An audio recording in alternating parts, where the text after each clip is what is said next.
Hey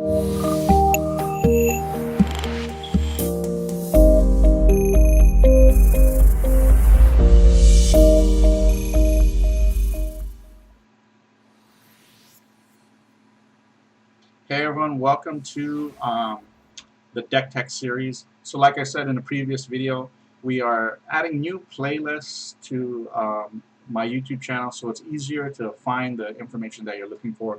So these particular videos in this playlist are all deck techs. So it'll be an in-depth look, I guess, into a particular archetype, followed by 1 to 3 games worth of playtesting of that deck. Okay.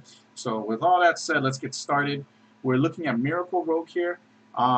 Which is an archetype that's been around for a very long time, although many of the cards have changed over time. There are a bunch of Miracle Rogue videos out there that you can find to find the fundamentals of how to play it, so I'm going to just particularly talk about the tech choices here. So you see this deck, you'll notice the two biggest differences are there's Burgly Bully, which is my favorite card in the game currently, and Tar Creeper, which is a very anti-aggro card and is good for stalling, right? So this list, I got this list from this guy named Zandali. He's a pretty good player in general. He's hit legend multiple times, very active member of the Hearthstone community. And he showed me a list that's pretty close to this, but I changed a couple cards. But one thing that he ran was Tar Creeper.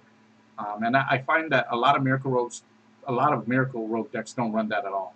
Instead, you run cards like SI7 Agent, which is cool. But Tar Creeper is really good as an anti-aggro tool.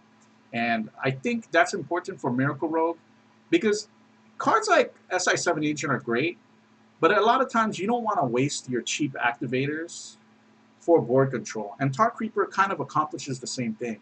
Pretty much it stays out there as an early game wall that will trade favorably versus boards that like to swarm.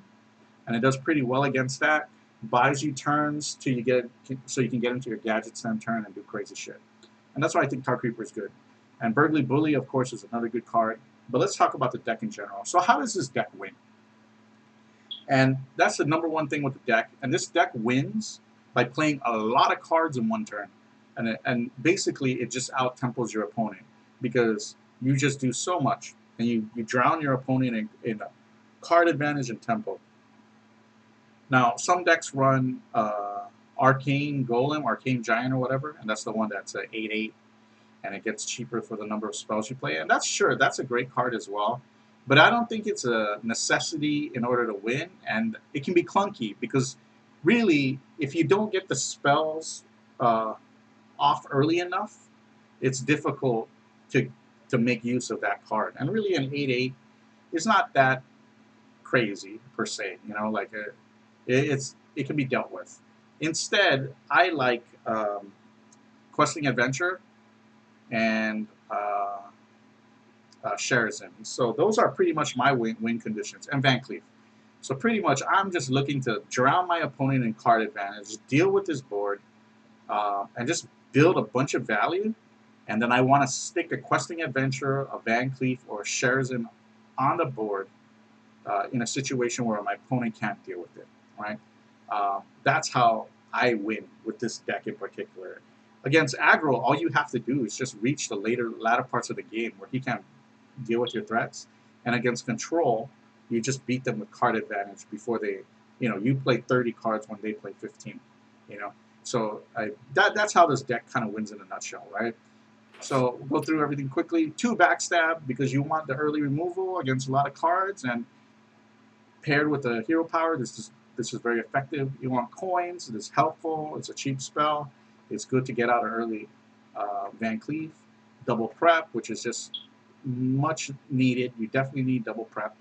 1 hallucination, and a hallucination is a pretty good card. You don't want this when you in your mulligan, but you want this later in the game because it's cheap. It cycles well with Gadgets and Auctioneer, and it gives you value. I usually run 2, but because I ran Burgly Bully, I had to cut something, and Hallucination seemed like the weakest card to cut, so I cut it. Patches is important because playing a pirate into a patches means you have drawn 1 card more effectively and played it, which is great. especially for a deck like Miracle Rogue that wants to get into all of its answers quickly. Uh, you need to thin the deck out a lot. So patches is obviously very important. Double Swashbuckler, you need some kind of early game curve. The fact that it gives you a card is pretty nice, and the fact that it pulls patches is very good. Blood Mage Thanos, another source of card draw and spell damage, which is very effective. Both things are very relevant. Double Eviscerate, obviously. Double Razor Petal Lasher. This card is pretty good. It's an early game play on curve, and it gives you that 1 mana cycle card when you have for your gadgets 10 turns later. And that 1 mana or that 1 damage can also be relevant in making good trades early in the game. Van Cleef, which is just a godsend. This Van Cleef allows you to make big tempo plays during a turn and drop a huge threat. That's important. Also, when on the coin, I find that Van Cleef is pretty good as a keep in many matchups, because if you can just drop a 8/8 or a 6/6 or a 10/10 Van Cleef in turns 1 through 3, you can pretty much win the game off of that on its own. So Van Cleef is a pretty strong card. Double Fan of Knives, that's just a deal for decks that go wide, Aggro Druid, Pirate Warrior, Token Shaman, things of that nature. I play 2. I like that. Double Questing Adventure, this is similar to Van Cleef, except obviously you play the Questing Adventure first before you go off. And this is great, especially when Sherazin is dead and on the board, because you play a Questing Adventure, you find 3 more spells, then that means you have a 5/5 Adventure, and that you flip open a 5/3 Sherazin. Questing Adventure is very important. I like playing 2. Tar Creeper, this is very good anti-aggro card. To me, this is better than SI7 in the deck, because you don't need to use the coin to get the value out of it. You can just drop this on the board, and it's going to stall the board. You don't need to trade, okay? Like an SI7 agent, yeah, you can trade with a bunch of shit. But instead, you just need to stall. And that's what Tar Creeper is good at. It doesn't fight in combat well, but it stalls the board out. And that's all you want to do. You just want to get to the latter turn so you can do something crazier. All right? Sherazin, which is a very good anti-control card. Typically, once Sherazin's on the board, you don't want to go ham with your spells. Sherazin's the kind of card where you always want to maximize its value, so you should always prioritize trades with Sherazin first, because you can kill Sherazin off and bring it back and still do a bunch of good shit on a turn. And that's pretty good. I compare this to like Ivory Gargoyle in Magic, which is a pretty good card back in the day. I think this kind of plays similar to that. Zaro of the Poison Mine. A lot of people don't play this card, and I think that's a mistake. 2 1/1 spells is great. That's the kind of shit that you want for your gadgets and auctioneer. And usually those 1/1 spells are relevant. 3 damage is relevant. +3 attack is relevant. Stealth is relevant. Bounce is relevant. Those are all very good things for 1 mana. And because I play Zaro, I can drop a hallucination. You know what I mean? Because I'm going to get the 1/1 spell from Zaro. So that's my reasoning there. And, I have nothing at 4. At the 4-drop spot, I only have Sherazin. So this gives me another play at that point in the curve, which is nice. This is not a necessary card, but I think it's very good. Burgly Bully, you guys know how much I love this card in Priest. This is even better in Rogue. 4/6 body is very good. Coins are very good. Burgly Bully, while it might not be good against Pirate Warrior, it is so good against everything else in the meta. Except Pirate Warrior and Hunter. But aside from that, this card is so good. Usually, the body is significant enough that people can't trade with board, so they're required to use spells to kill it. And that means the fucking card is good. More coins means more value, okay? Elise, I wasn't sure about Elise at first because, you kind of think like, well, I don't want random cards. I just want Questing Adventure. I just want Arcane Giant. And I'm still not sold on that, but I'll tell you what. Getting a pack of 5 more cards in the hand is pretty nice. And it hasn't been too bad. So I kind of enjoy playing Elise. It's kind of a cool card. 2 Vile Spine Slayers. I think this is great. This card, I think you need to run 2, especially in these metas that are slightly slower, where they land a big creature on the board that must be dealt with. Tyrion, Jade Druids, Primordial Drake. Like, typically in this meta, you need to find good ways to get rid of big creatures, and this is a strong tempo play with a bunch of with all the one mana spells and the coins. There's a lot of ways to activate it, and so I don't see myself ever not running two. And of course, you top this off with double Gadgets and Auctioneer, which is what gives the deck its name, Miracle Rogue. You can draw out a good hefty portion of your deck with counterfeit coin, preparation, backstab, cheap spells, and whatnot. All right. So that's a deck in general. There are a couple cards in the deck that we didn't talk about that, or there are a couple cards that we're not playing in the deck that we could talk about a bit. So I will just touch on it really shortly, and as I go through the road page. Sap, that's a card that could see play. Maybe one sap depending on your meta.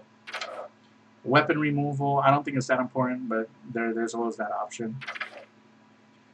Mimic Pod, which is a strong card, and I would consider playing the card again. I love Mimic Pod, I just don't know what I would drop right now.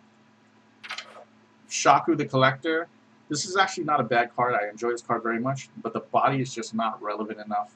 I think at 3 mana, I'd rather have Van Cleef, I'd rather have Questing Adventurer, I'd rather have Tar Creeper, and I'd rather have Fan of Knives.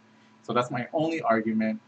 Usually this guy is maybe killing a small drop, which Razor Petal Lasher or Questing Adventurer could have done anyway, or Tar Creeper, and it's just dying. So it doesn't fight well enough for what I wanted to do. I instead prefer Tar Creeper. So Shaku, I'm just sitting it out. We don't really need that much value. We have a lot. SI7 Agent, like I said, it's a great card. I just couldn't fit it. And honestly, I don't want to combo cards early. I want to save that for Sherazin, or for Gadgetsman, or for Vile Spine Slayer. Everything else, it's kind of pretty much a pass on it. I wouldn't run any of these other cards.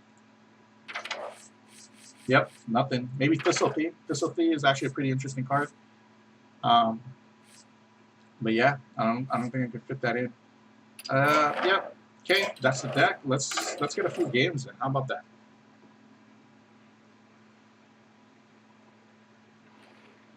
Oh, let's change this to standard. Okay, let's hope we don't noob this up and lose some games.